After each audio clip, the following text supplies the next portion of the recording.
truc, je pense que tout le monde a capté. Mais il y a énormément d'amour dans mes textes.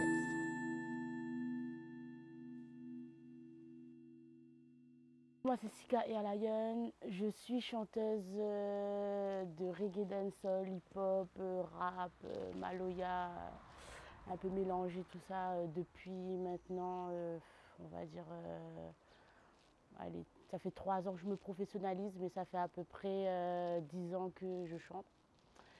Et voilà, j'habite actuellement à Montpellier parce que j'ai dû quitter ma magnifique île pour pouvoir conquérir le continent. Et voilà.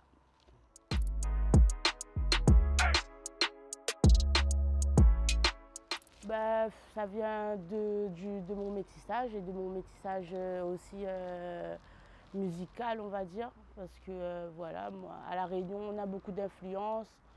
Maloya, dancehall, reggae, musique réunionnaise et musique océan Indien. Après, en partant en métropole, j'ai redécouvert le rap parce qu'ici, on écoutait beaucoup de rap créole. Et là-bas, c'est vrai qu'il y a un large panel de rap que j'ai découvert en partant en métropole. Après, au niveau reggae, moi j'ai une grosse influence aussi musicale de la Jamaïque. Parce que j'ai eu un coup de cœur pour ce genre musical. Et voilà à peu près d'où viennent mes influences.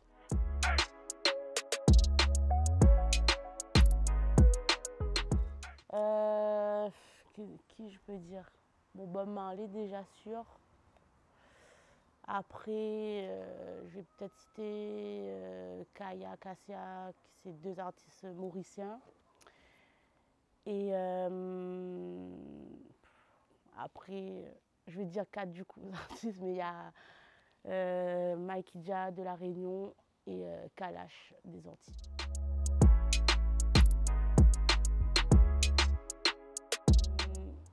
Ben, la métropole, ça m'a apporté l'ouverture d'esprit, ça m'a apporté des rencontres, du partage aussi avec plusieurs artistes, avec des personnes de toute origine. Ici, c'est vrai qu'on a un fort métissage, mais on se connaît à peu près entre nous, on arrive à vivre ensemble et on ne se rend pas compte quand on ne parle pas que le monde est aussi grand et aussi riche. Donc moi, ça m'a apporté ça déjà de partir humainement parlant. Mais après, sinon ça, musicalement parlant, c'est là-bas que je me suis développée, c'est là-bas que j'ai découvert mon équipe, le label, mon équipe de booker qui me fait faire mes concerts, tout ça. Donc en fait, au fait d'être partie, ça m'a permis de me professionnaliser et aujourd'hui de vivre de ma musique.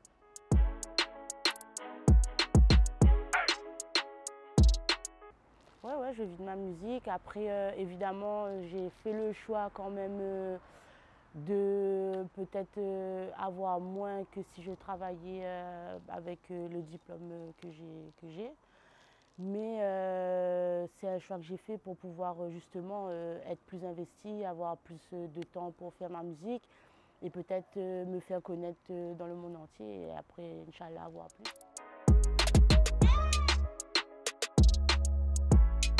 Du coup, moi, je suis éducatrice spécialisée de formation et sinon, j'ai aussi un diplôme de musicothérapeute. Et tu as pu pratiquer en tant qu'éduc-spé? Ouais, en tant qu'éduc-spé, j'ai pu pratiquer plusieurs années et j'ai travaillé dans des centres d'addictologie avec des adolescents. J'ai travaillé avec des enfants en situation d'autisme. Et après, en tant que musicothérapeute, j'ai pas pu pratiquer parce que la musique est arrivée au moment où à la fin de mes études, quoi.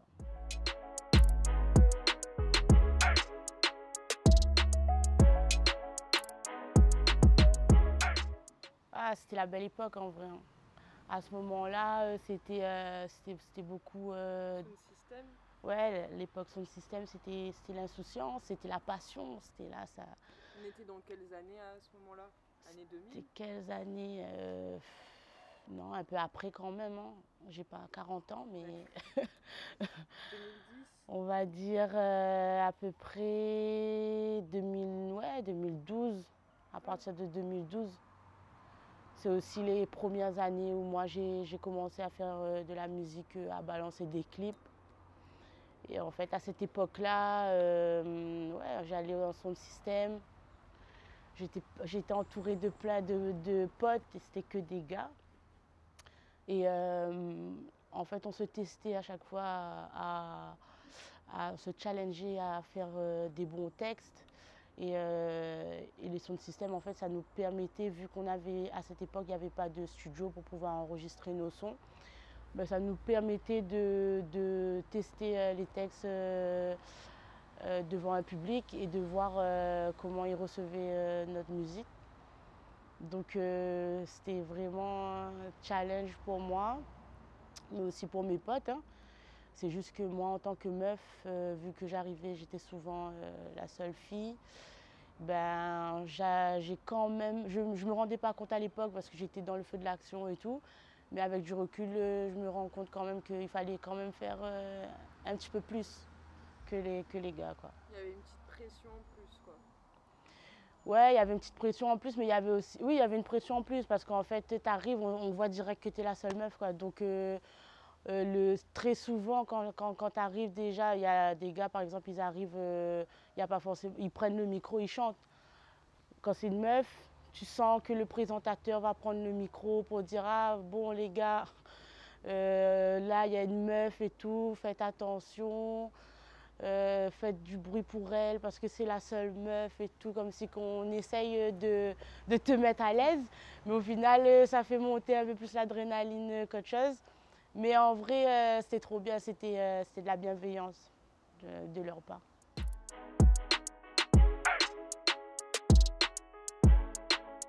Moi, je suis engagée pour la Réunion, c'est-à-dire que, en gros, moi, enfin, j'ai l'impression hein, que ma mission, c'est de représenter au mieux la culture réunionnaise et être surtout au plus proche de la réalité.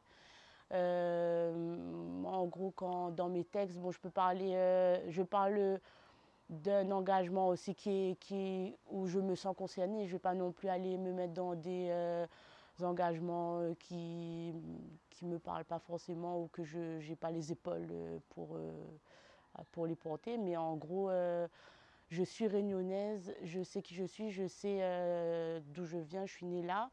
Et je sais très bien ce que le Réunionnais a comme message à apporter. Je sais ben, ce qu'on pense vraiment et aussi c'est quoi vraiment notre culture, comment on s'est battu, mon histoire, comment on s'est battu pour arriver à là aujourd'hui. Donc moi en fait mon message c'est surtout un message de liberté, de, de liberté, de comment dire, pour montrer à peu près comment on vit et surtout ne pas oublier d'où on vient. Voilà. Et je pense que j'aime bien aussi donner une petite lueur d'espoir en disant ben, on est là, la jeunesse est là, on ne va pas lâcher, on reprend le flambeau et on ne va pas perdre ça, quoi.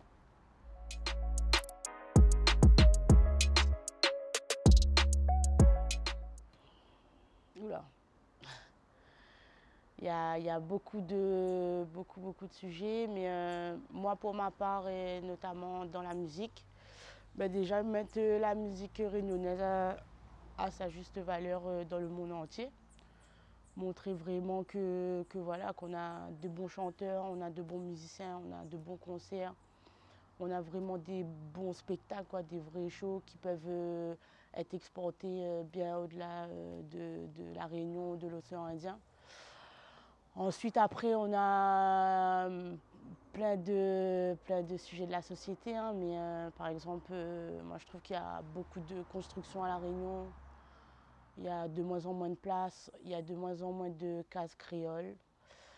Du coup, la case créole, ça fait vraiment partie du patrimoine de La Réunion et je trouve que ben, ça se perd. Après, je sais pas, hein, il peut y avoir plein de trucs, hein. L'alcoolisme à La Réunion, c'est un fléau. Euh, le, la prise en charge des jeunes qui sont un peu délaissés, des jeunes isolés. La place de toutes les communautés à La Réunion, ça aussi, ça peut être un sujet. Enfin, il y a plein de trucs, quoi. Dans tous les cas, ce qui se passe dans le monde, mais ça se passe aussi ici, en vrai, hein. Donc, voilà. Et puis la vie chère, voilà.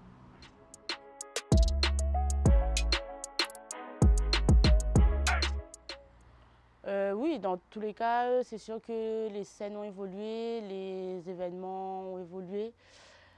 Du coup, oui, ça a changé. Mais après, est-ce que les artistes locaux sont vraiment programmés? Je trouve qu'il manque encore, évidemment. Mais ça va, ça évolue, il y a de tout. Et je sens qu'il y a de la bonne volonté.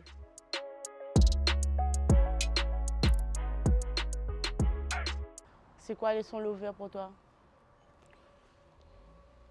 Ah bah c'est du Bart, hein. C'est du Bart? Ouais. Ok. Ben, en fait, moi, je trouve qu'il y a plusieurs façons de chanter l'amour. Je pense que dans mes textes, il y a de l'amour, différemment.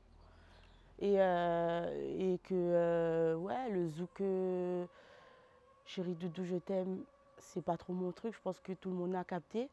Mais il y a énormément d'amour dans mes textes. Mais c'est juste que l'amour, c'est dans tout, en fait, hein. Pour moi, c'est pas que dans les relations de couple. Et moi, j'ai l'amour pour mon pays, j'ai l'amour pour mon public, j'ai l'amour pour ma culture, j'ai de l'amour pour ma famille, pour mes amis, pour la musique. Et voilà, et des fois, dans l'amour, ben, il y a de la mélancolie, il y a de la haine, il y a de la colère, il n'y a pas que du truc rap plan, quoi.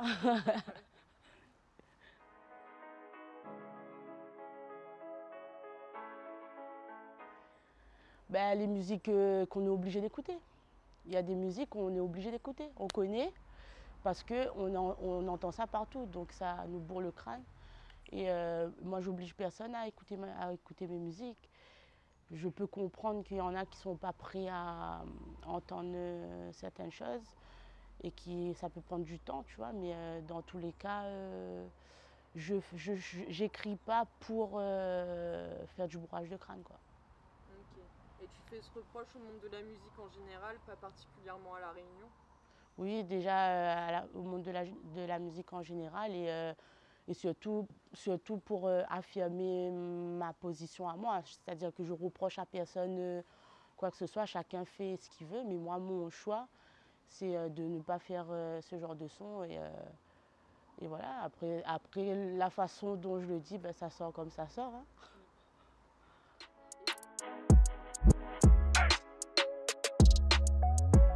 Ah ben ça c'est, il y a plein d'endroits, hein. Ben, déjà ça commence au collège. Au collège, ben, c'est pas parce que je suis une élève, enfin moi j'étais une élève un peu dissipée, quoi. Mais j'étais dissipée parce que j'avais mes raisons, peut-être parce que le système scolaire ne me correspondait pas, voilà. Et du coup, ben, on te demande de te taire et de suivre le troupeau. Après, il y a plein d'autres endroits où on nous demande de nous taire actuellement, en général, moi ou pour d'autres personnes, mais dans le monde du travail, même dans la musique, au final, pour plaire, des fois, on te demande de pas dire certaines choses. Donc, voilà pourquoi j'ai dit ça.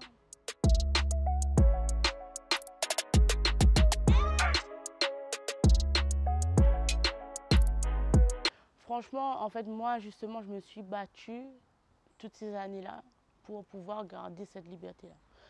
Donc, oui, j'ai rencontré des gens qui ont essayé de me rendre docile, mais j'ai vite bifurqué. Après un moment, j'entends, j'ai vu de mes yeux, j'ai analysé et j'ai pris d'autres chemins, j'ai pris d'autres choix, quoi. Donc, juste pour parler de mon équipe actuelle, je suis assez libre pour être heureuse et pour travailler avec eux. On travaille en équipe, tout le monde donne son avis, tout le monde fait des concessions et tout le monde écoute l'autre. Donc moi, je me sens bien là actuellement dans l'équipe avec qui je travaille.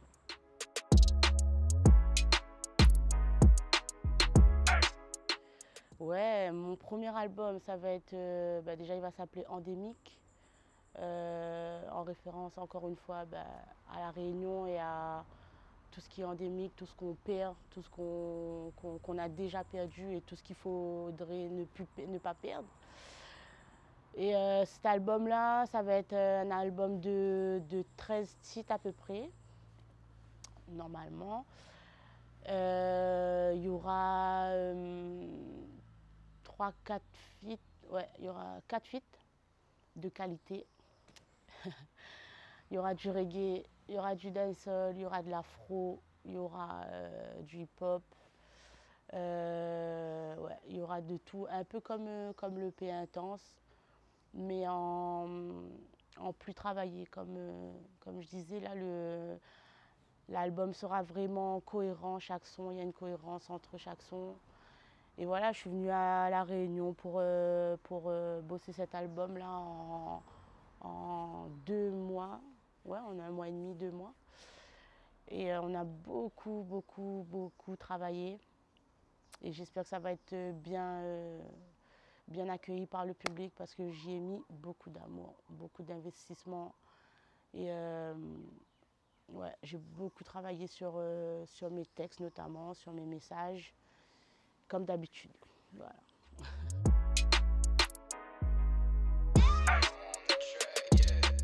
Principalement La Réunion quand même parce qu'il y a des personnes, il y a des Réunionnais qui me suivent depuis des années, qui sont toujours là et qui m'apportent une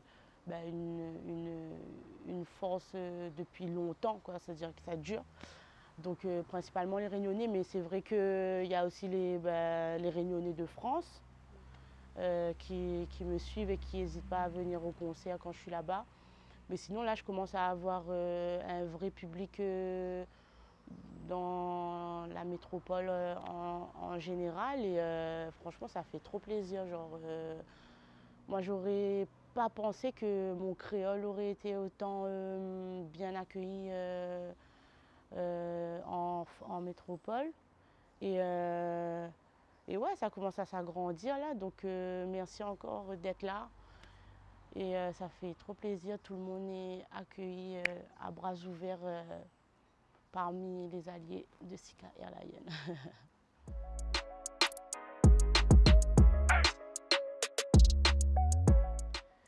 J'espère. Normalement, ça va se faire. Mais c'est vrai que là, comme je suis encore à La Réunion, je n'ai pas encore toutes les informations.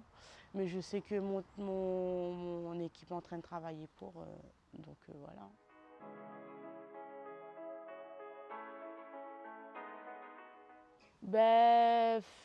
Qu'est-ce que je préfère déjà? Bon, on va quand même dire que je préfère la scène, hein, parce que en fait la scène, ça c'est pour moi, hein, d'après mon expérience, pour moi c'est vraiment l'accomplissement de tout le travail en amont, c'est-à-dire de passer de la création, l'écriture, le studio, la maquette, le son final, le mixage, le mastering, la sortie, le clip. Et après ça, il y a les répétitions avec les musiciens. Et après, je rencontre mon public, donc la scène. Donc je préfère quand même la scène. Mais ce qui est trop bien au studio, c'est la création, quoi. C'est-à-dire que on est entre musiciens, personnes passionnées qui aiment la musique et qui sont là pour créer le meilleur son possible qui parle au plus de monde possible. Donc c'est le challenge, quoi. Franchement, le studio, c'est quelque chose, il faut vivre, il faut être dedans aussi. Enfin, c'est pas forcément d'être dans le monde de la musique pour comprendre, hein, mais il faut aimer un peu la musique quand même pour pouvoir rester des heures et des heures et des heures en studio.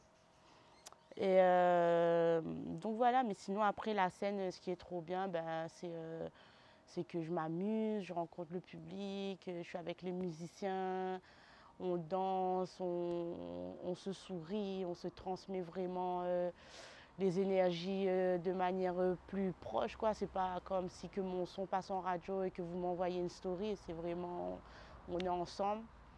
Et donc voilà, je kiffe la scène pour ça, mais je kiffe aussi le studio pour le côté passion, quoi.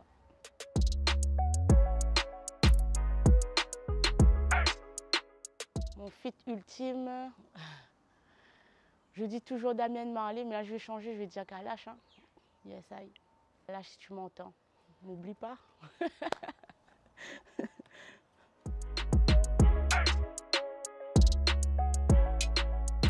Ouais, ben, gros big up à Parallèle Sud qui s'est déplacé pour venir me voir. Et merci encore aux médias qui font le travail pour pouvoir propager ce qu'on fait. J'espère que vous allez être connectés pour le prochain album qui arrive les mois prochains, qui s'appelle Endémique. Et voilà, à La Réunion, on est là, nous ensemble. Sky Lion, boum!